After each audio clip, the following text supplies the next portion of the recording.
Hey everyone, and welcome back. We're going to dive right into this session, and it's my great honor to have Violet Poon here to be interviewed for the next session on the hidden job market.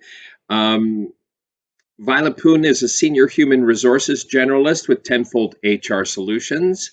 In her role, she provides HR support to a variety of small to medium-sized organizations in areas including recruitment and selection, policy development, and employee relations. She has worked and supported the nonprofit sector for over 17 years and has experience working with internationally educated professionals to help their integration into the Canadian workplace. Violet has tapped into the hidden job market for her own employment and when filling job opportunities. Good morning, Violet. Thank you so much, Doug, for having me. And at this time, I would also like to invite Fulaki to interview Violet on this important topic on the hidden job market. Good morning again. All right. At different times during today's conversation, we've heard many people mention the hidden job market, the hidden job market. Violet, I think it would be nice to start off by getting to understand what exactly is the hidden job market, and of course, how can we access it? Yeah, that's a great question, Fulaki. The hidden job market, we use that term quite a bit, but exactly what does it mean? So this is actually a really great image that you see on your screen right here. So we use it as an analogy to like an iceberg. So you will see that above the water at the top of the iceberg is approximately 25% of jobs are filled through job postings. So that would be like a very traditional way of job seekers. They might go on various job boards, for example. Indeed right now is one of the biggest sources, I will say. And so jobs are filled approximately 25% of the time through a very traditional application process, submitting a cover letter and resume, and you see a job posting or a job ad. But what is really key is this part, which is the hidden job market that's underneath the water, which you will see is approximately 75%. So jobs can be filled various different ways. So some of them are, for example, we use the term headhunter, or you may have heard of the term of a recruitment agency. What those individuals do is they work for companies where they are supporting employers that are looking for people, and they are connecting with people that are looking for jobs, and then they are trying to find a good match. So quite often, for example, if you have a LinkedIn profile, and I'm sure you'll learn a little bit more about LinkedIn and how you can utilize it with your networking and accessing the hidden job market. But headhunters tend to use tools such as LinkedIn, and they will go and actively seek out potential candidates for some of the jobs that they're looking to fill for employers. So we use that term headhunter recruitment agency, and they are out there actively seeking people to fill some of their jobs and to actually build their pool of candidates and job seekers that are looking for work, so that when opportunities do come up with employers, they have a pool of people that maybe they've already talked to and then can tap into and see if there's a good match. But you will see the bulk of what's underneath the water is what we call networking. So really the focus of the session today is really talking about that networking and what that means, right? So networking is so key. So if close to 50% of job opportunities are, jobs are filled through networking, it's a really important skill to have. And I wanted to just kind of talk about, I know that there's some people out there that might be more on the shy or introverted side. And they tell me, I can't really do this networking. That's not me yet. It's not, I'm not natural at it. And so I think that sometimes what people forget is that you can actually be networking while not even know that you're networking, actually. Mm-hmm. And just having conversations with people that conversations with people through, a variety of different ways. That could be your neighbor. It could be your child's teacher, somebody at school, for example, your child's school. So there's lots of different ways of how people can network. And even for people that are a little bit more on the shy or quiet side, there's strategies around that. And then the last one under the iceberg was internal. So a lot of times positions are filled internally with people that, for example, already work for the organization or the employer. Awesome. So really the posted one that everybody sees on the web, which is the typical place for the everyday person to go check, is just the tip of the iceberg. That's truly an eye opener, for anyone thinking, oh, that is all of it. There is a lot of treasure hidden beyond what we see publicly displayed. Thank you, Violet, for bringing light to that. Mm-hmm. The other question I'd like you to answer is this. With the pandemic and the need to mainly operate in a virtual world, since March last year, everything is different. Everybody has had to move from being able to touch, feel, see, face-to-face and all, to having everything on virtual platforms. Operating in a virtual world, what are the barriers that recruiters are likely to face now when they conduct interviews with applicants using the virtual platforms? What are those likely barriers for recruiters? Normally if you go for a face-to-face interview, you're able to see the person from head to toe. Mm-hmm. And you can read a lot of things with the body language and all. It's a different case now. What are the barriers that those recruiters face using virtual platforms for conducting interviews? Do you want to share that?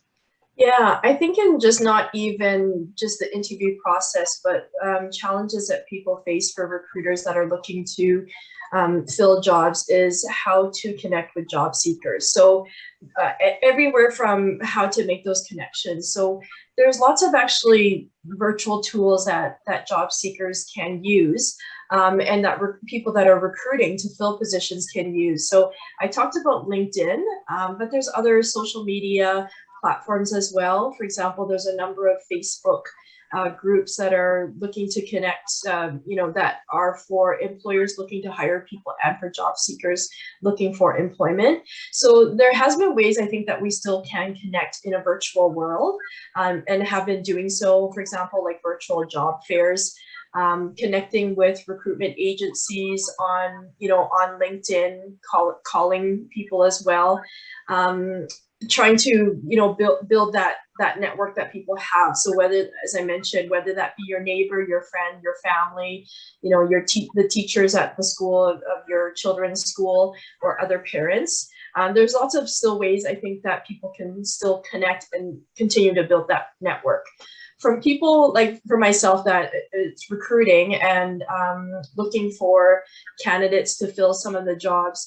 Certainly, I've had a number of people actually reach out to me on LinkedIn in the last 18 months and ask me if I would have time to actually chat with them and give them some insight.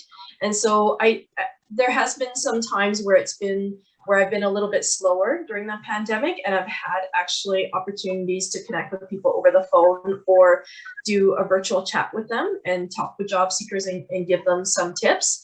Now my time is a little bit more limited for opportunities like that, but I find that you can still find ways as a job seeker to connect with people. For us, when it's time to do the interview stage, with regards to doing like virtual interviews, which is primarily what we're doing right now, technology always has challenges, right? So you never know if your audio or your video is going to work. So can't emphasize enough to make sure you do the setup, make sure that you do the practice, make sure that you have a login. I also be aware of, your camera, your lighting, your positioning. If you use a background, I'm using a background today, but you don't have to use that. So just make sure it's tidy in the background. Sometimes people might have a pet or a child. And so if you're in an interview, just make sure that there's none of those distractions and try to prevent as much of that background noise as possible. Certainly it's a challenge for us as interviewers in a virtual world to sometimes make that connection with people. We prefer to see people face to face. But sometimes the challenge for me sometimes is that I want to engage as much as possible with the interviewee, but I'm also typing at the same time. So just as in person, I might be writing, but I just find I can look up a little bit more, whereas I'm typing, I might be not having as much contact or eye-to-eye contact with that interviewee in a virtual world. So yeah, so it's not as ideal, but we make the best of the situation. Awesome. And in what you said so far, I've connected with a number of things that Javier also mentioned earlier. So it just serves as a reminder for everybody. Yes, we're in a virtual world, but be aware of certain things, the basic things, the right technology, have the right background, stay in a place where you can be able to give 100% attention to the recruiter. So it's all tying back to the same thing we've mentioned earlier in today's session. Violet, our next question is around policies, right? With nonstop changes being experienced, in the past 20 months. Are there new policies that have been introduced by employers that our clients and individuals should be aware of as they go about pursuing their career goals? Yeah, policies. I've been spending a lot of time working with a number of organizations on policies that have been impacted because of the result of COVID and the pandemic. One that people, I think they have been getting a lot of, talk about is a vaccine policy. So many of my clients have implemented a mandatory vaccination policy. So I've been writing quite a few of those type of policies. And, with regards to asking that question, we cannot outright ask a question of a candidate or potential candidate if they have been vaccinated. But what we do is we inform them that we do have this policy and that we have implemented this policy, and just asking them if they're fine with that policy. So that's the question that I tend to ask when I'm doing the telephone pre-screens, which is the step before the actual interview that we do. Awesome. Yeah, so truly it's been a period of change here and there, and we know that we're all humans, right? And sometimes change, even though there is a standard that we have to be agile and quick to adapt to change, it could still have impacts on people's mental health and wellness. So are there anything in the interview process that helps to take care of, to assess the applicant's mental health conditions?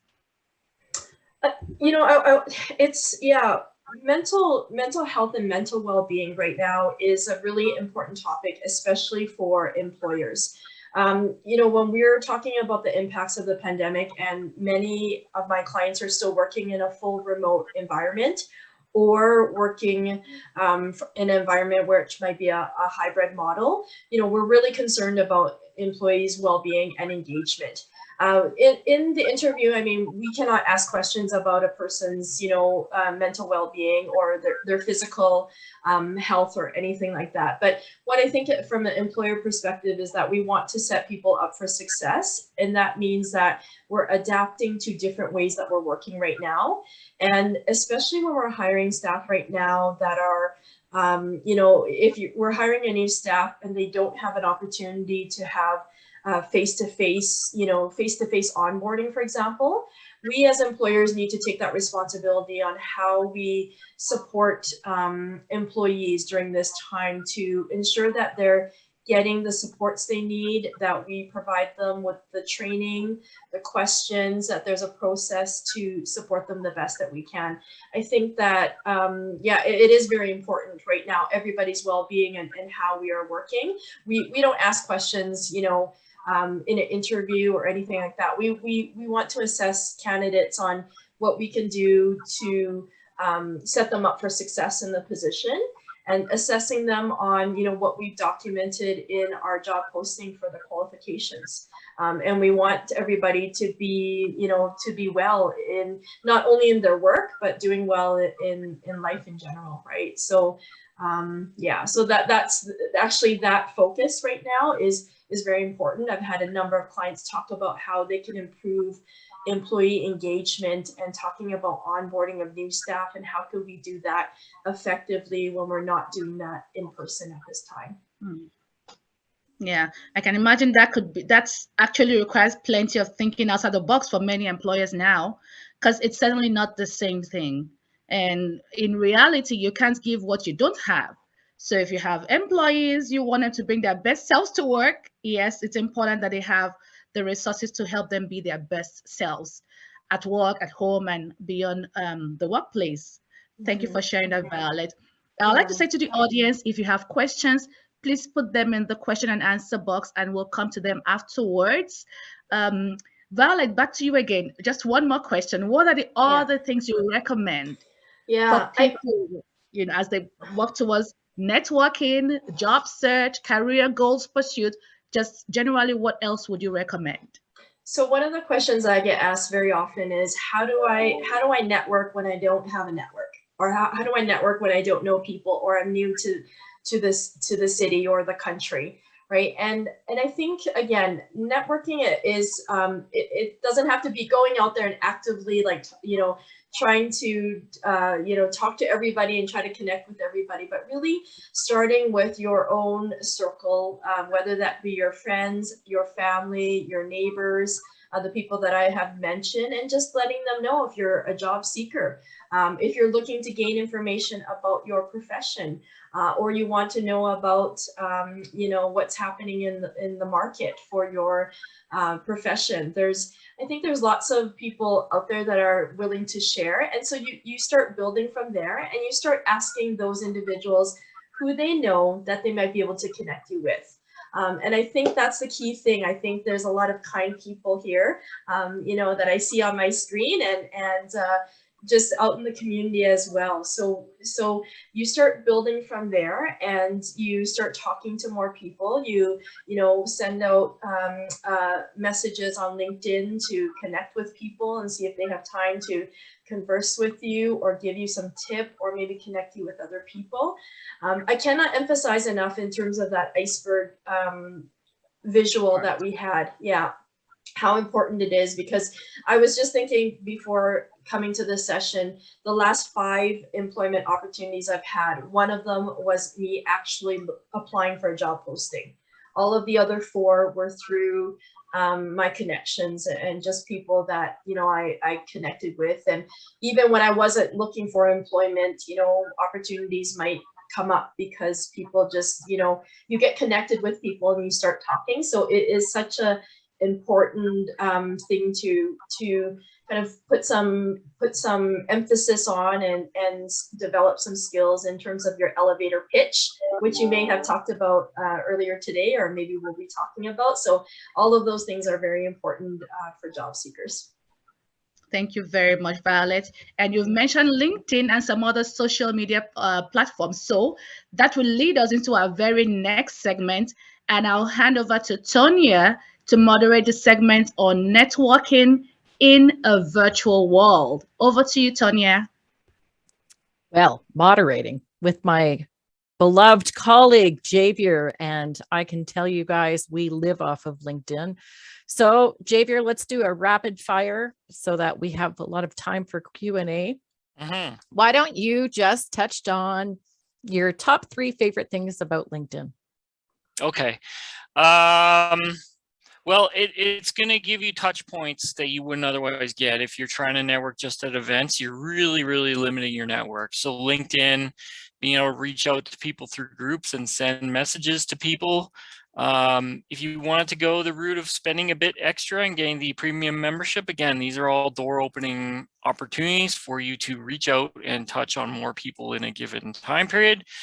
I guess my second preferred thing would be scoping employers on LinkedIn and seeing who potentially may be interviewing you or who potentially you could do a pre-interview information session with. Very important. Third thing I think is you have to have an awareness that people are looking at you on LinkedIn. They're going to search you via Google, and LinkedIn is content that you control. And so I'm a big advocate of put your best face out there, put your most professional self out there, because they are going to look at you. So if you have a profile, it's going to be found. It might as well be the best possible profile that it can be. Yeah, I agree with that. And you know, there's a second point to that is how important social media presence is. You know, I'm coming from having 14 years as a recruiter before I joined and committed myself to being a career advisor. And I can tell you all now that if you don't have a social media presence, we view it as though you're hiding something, that there's you either are somebody who is technologically incompetent or you have something to hide. So having a social media presence is really important. Maybe you can just touch off your top 3 tips on making sure that your social media presence is what you want it to be. Yeah, I'll reference mostly LinkedIn. I'm not the biggest fan of utilizing Facebook professionally. I use it for personal use. It's locked down otherwise. I'm not a big Twitter user. I don't actively post there, but I will look at things on Twitter if it's pertaining to employment. The others, I'm not really on. The Instagram and all those other things I'm not particularly on. But I think LinkedIn, again, it's optimized with Google to be that first hit if you have a fully completed profile and you're the author of that content. So that's why I just view it as important. It's probably is better now to have some social media presence than none. As you say, it looks a little odd when someone tries to Google you and they find absolutely nothing. Some people may shy away from social media due to the privacy concern aspect, but the idea is LinkedIn is enabling you to break out of your comfort zone and meet new people. So part of that is a little bit of putting yourself out there. Mm-hmm. Mm-hmm. And you know what? You can be found when you put your LinkedIn profile together. I mean, us recruiters, we use it like a Bible. We just automatically go to it. So if you're not there and you don't have the information that I can use to find you in a search, I'm not going to find you. I'm going to go to somebody else before you, right? Social media etiquette. You know, I think it's really, there's 2 things I want you to kind of touch on here. One, about sending an invite, because the etiquette around sending an invitation is really important. And 2, when you're increasing your presence, that means that you're putting out activity, right? You're sharing posts, you're having conversations. What do you think are the top things that people need to know about sending out invitations and having your presence out there in terms of commentary? Okay, so from an etiquette standpoint, we heard from Abdul, and I'll just kind of quote what he said, you know, be original and be real. Why are you reaching out to this person to connect? I mean, if it's just for information, say so. If it's because you really like their employer and you want to learn more about it, say so. But say something. Don't just send a connection request with no message. It takes very little of your time to put a message in that box and make it a meaningful touch point. And sorry, the second part was the topics you don't wish to right. Well, I mean, not even necessary, but I think that, you know, the way that when I coach people on how to use LinkedIn so that you're actually showing up in other people's news feeds, you have to share content or make comments or like something, right? Like that is also the second piece of having a social media presence. But you can also hurt your social media presence. Oh, yes. Yes. Okay. Yeah. Some examples of that. Yeah, I've seen some people post some very, shall we say, controversial thoughts or opinions on LinkedIn. And to me, it's not Facebook. It is a professional environment. So there's certain topics I might certainly avoid even commenting on. If you are going to comment on something, make sure it's positive and or supportive and professional. I mean, it's basically, would you be comfortable if a potential employer sees this? Is it going to be potentially damaging to you if they do? I mean, obviously, you know, we touched on it a little bit earlier, the interview process then and policies around vaccination, right? That's potentially a hot button topic for some. I've seen others, you know, post things about, you know, elections, change of governments, things like that. You know, it's just common sense avoidance of topics that may be triggering to some who are in a position to potentially influence your ability to get hired for a role. So really, I think everything, try to remain like politically and religiously neutral, so to speak, especially on your LinkedIn. I had a client tell me, it really, to me, it's sort of the Disney rules of family engagement, meaning, is it suitable for family environment, then go ahead and post it. If it's more controversial than that, maybe give some thought to, does that comment really need to be put out there by me at this time? Mm-hmm. You know, actually, now that you talked about those things, it reminds me. So I have thousands of connections in my network on LinkedIn. I live by it. I use it. I breathe it. And I go through my LinkedIn feed to see what people are sharing. And the reason why I love that you brought that up is because I will unfollow people. I won't unconnect them. Like I won't, you know, this isn't Facebook. So I'm not all of a sudden going to unconnect myself from you. But I will unfollow so I don't see what's going on in your world, because I don't want to see it in my feed. Like it just bothers me. So I'm so appreciative of you to bring that up. Another one, a little nugget that Elena threw out there for us to talk about, and actually everybody who's on the call, I would really appreciate it if you could share some of these thoughts in the question and answers section, which is talking about cultural taboos.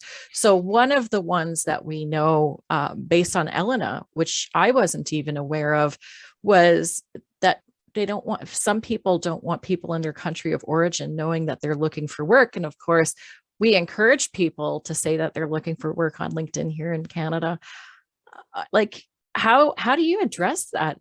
You know, for me, that was a new learning. And that's why I want everybody who's on this call right now, please put in your Q&A if you feel that there's anything cultural that makes you uncomfortable using LinkedIn, because one, I would like to know about it. And two, I think that Javier and I and Falaki and everybody else on the conversation would be really helpful. You know, it would help us to help you.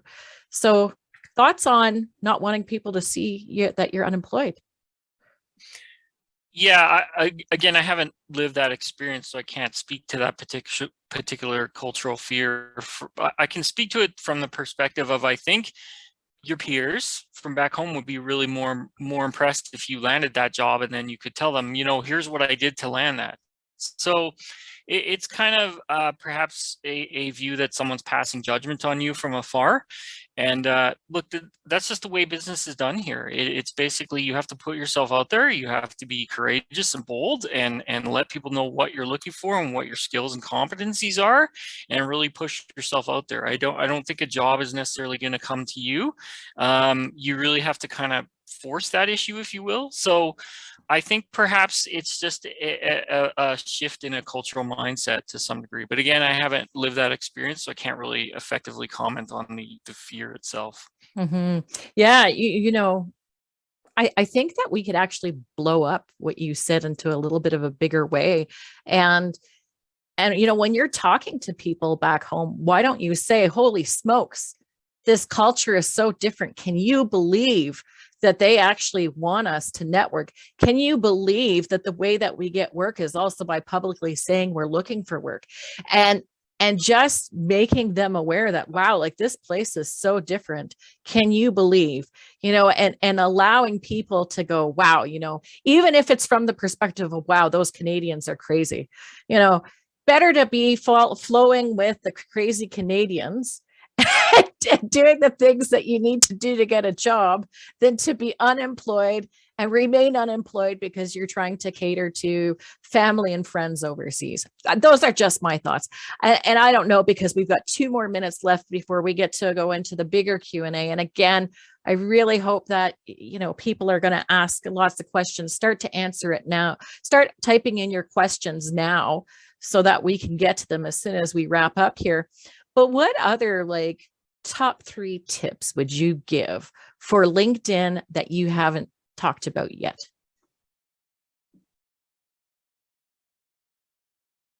Oh, you're on mute. Sorry, I'm muted.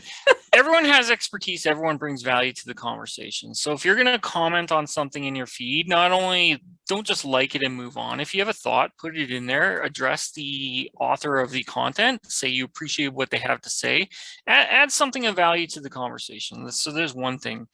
Number 2, I realize networking can be frustrating, and this potential sort of pandemic situation can be frustrating, but avoid any public display of excessive negativity. Again, similar to what you said, Tanya, I may sort of unfollow people if they're really constantly venting about, you know, the woe is me type mentality. Keep it behind closed doors, or talk to someone about it for sure. Get that off your chest if you need to, but it doesn't belong in the public domain. I guess another top thing I would say is, you know, again, on LinkedIn, just make yourself as searchable as possible and do showcase what skills you're bringing to the table. One concern I've heard from a lot of clients is, well, I'm applying to this particular role and it's a career transition from what I've done before. But you don't know who at any given time is looking at your LinkedIn profile, right? So your resume is tailored, your LinkedIn is more of a catch-all. So those would be my 3 things. Yeah, I think that those are really good tips. I'm really glad you highlighted them. So now we're at our Q&A section, and this is where we're going to hand things back to Sarah and Elena. They're going to read out these Q&As. Please jump in there, folks. We really want to hear from you and help you. That's why we're here. Yeah. Before Sarah goes ahead with the Q&A, I just want to remind everybody that in my previous initial email to all the people who registered, I sent the link of a previous recording of Tonya and Javier, a presentation they provided at our last Global Talent Conference in February. It was on networking. It was more into the LinkedIn, so very good tips there. So if you didn't have the chance to watch that, do that now. There was also a recording of Nick Noorani, our keynote speaker at the conference, and he says just go out there and speak with strangers. So my question to you, Tonya, is strangers or targeted networking? What's your opinion on that? Well, if I'm doing targeting networking, it's with strangers. I'm constantly approaching strangers. That is how, you know, I mentioned that I've got thousands of people I'm connected to. And I'm not lying. My profession was built on the art of rejection. Like, I have spent more time hearing no than yes in the last 15 years. Targeted networking means that I'm approaching somebody with a certain background. So for example, maybe I want to learn about forestry. I want to work in forestry. So I look and see who's working for a forestry company in a position, and I reach out to them and I say, you know, I'm looking to learn more about working in the forestry industry in Canada. Can I have 10 minutes of your time to learn a little bit more and ask you some questions? You know, however you want to frame your invite. But that's still targeted networking with strangers, right? You know, that's how you build your network, is starting with strangers, and then it kind of grows from there. And the more you do it, the more comfortable you will be doing it. You know, the more comfortable you get with no, then nothing stops you. Once you can live with no, nothing stops you, and you don't care. I know it sounds funny, but you literally will not care. Thank you, Tonya. Excellent answer. So it's a combination, and it's like personal choice then. Sarah, questions? Thank you, Elena. Tanya, there is a comment regarding your challenge to write down all those things that they're the situations of our attendees right now. There's an anonymous attendee who made a comment about I think it's because people leave their home countries with high hopes, and by extension, their families and friends share that hope. So there might be discomfort with people back home knowing that they are still job searching and the grass isn't yet green on this side. Would you You like know, to comment on that? oh, absolutely, I do. I want to say, so first of all, what anybody who comes to this country is braver than I will ever be. I found it complicated enough moving from Eastern Canada to here and adjusting to the culture of Western Canada compared to Montreal. So right there, you've already been brave. And our government, federal government and provincial government and the associations, they don't talk to each other. So there are things, certainly I do believe, that probably are greener over here than where you may have come from. But there is also a great disappointment. But it's learning, I guess, how to have it so that you're framing it in the way that this is a cultural change and getting your family to support the changes that you're going through and understanding, wow, things are so different. But, maybe somebody better to talk about this, Falaki, you came here at one point, maybe you can share. I will share. So there is that general impression that I originally come from Nigeria. So there is that very widely believed impression that the moment you cross the borders and land in Canada, it's a land flowing with milk and honey. The money comes, you just see it's everywhere. Just begin to send the money back home. And they begin to send you their requests. They never realize the fact that you've left everything to start afresh. You've left careers, left family, left a lot of things. As a matter of fact, when you're moving from one country to another, you can't bring everything, even your physical goods, not everything can come with you. So you get to Canada, you're starting afresh. So the expectation is that you get there, and as soon as you land, you begin to send back things. And you won't blame them, because in Nigeria, there is that communal living mentality, which means that everybody is responsible for everybody's needs.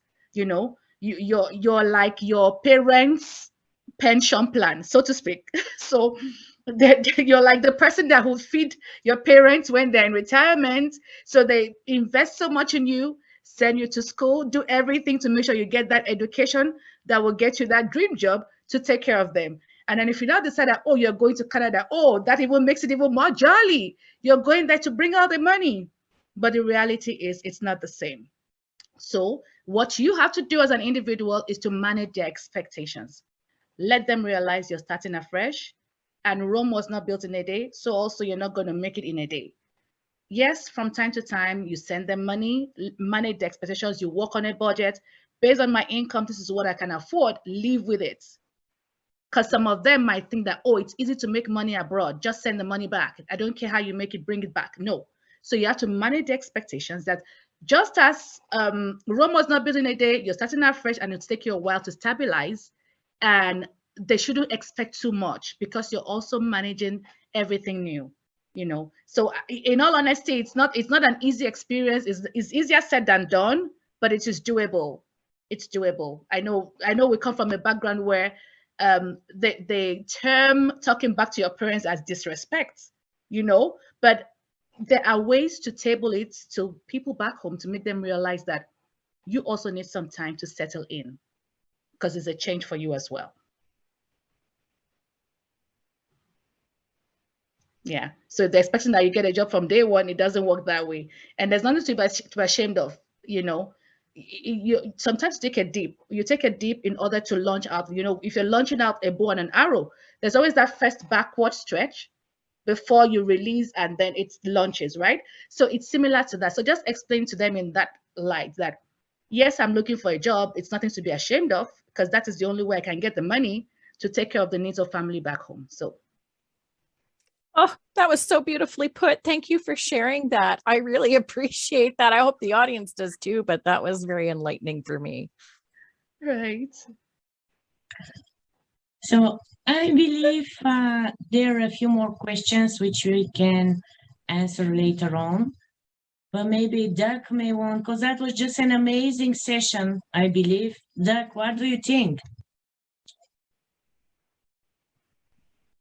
That was excellent. And yeah, illuminating. I mean, we've discussed these kinds of things and we've been discussing them for years, but there's always nuances, and I really appreciate those nuances. It makes it, sort of vital, and also just that, like I say, there's different perspectives on us on these issues that I always learn about. So thank you all for sharing those perspectives. One of the things that I wanted to mention was this whole idea of when we talked about the hidden job market. I, I love this concept of the hidden job seeker. Like we have people who are, sort of participating in this hidden job market, but and understandably there could be some cultural resistance or barriers, but if not, I think it's really important to let people know that you are looking, because they don't know that you're looking, and if you are looking, maybe those people can help you in that hidden job market. So I thought that was a really interesting point. And one of the comments that Javier mentioned about LinkedIn, I just think about what my mom would say, about if you don't have anything nice to say, then don't say it at all.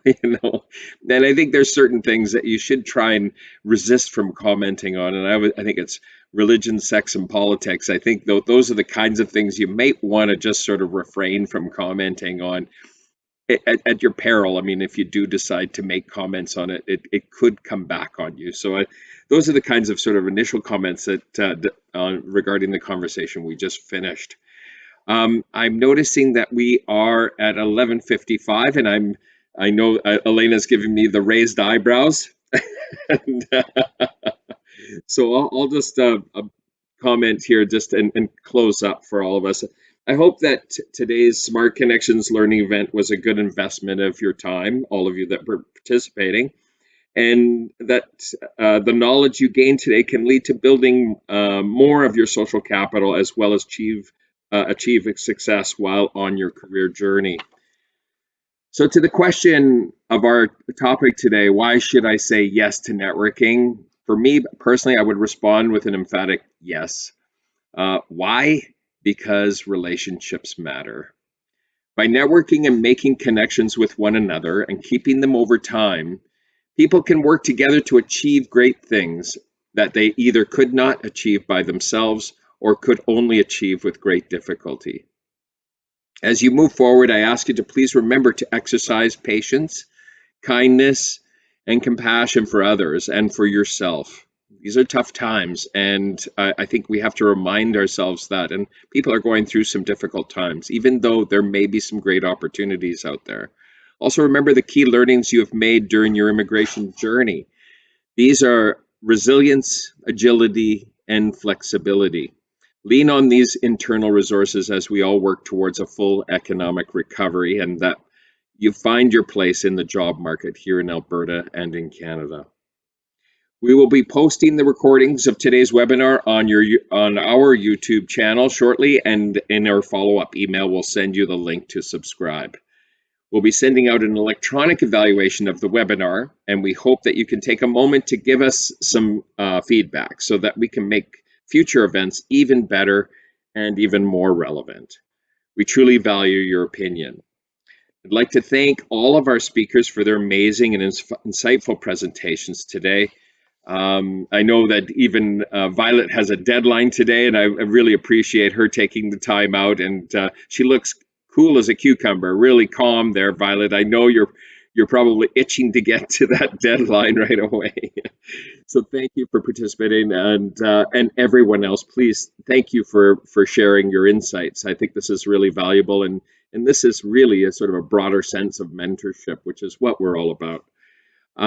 To our ERIC partners, immigrant serving providers who assisted in the promotion and getting the word out about this exciting event, thank you.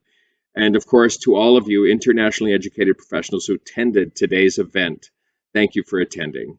And have a great rest of your day. Thank you all.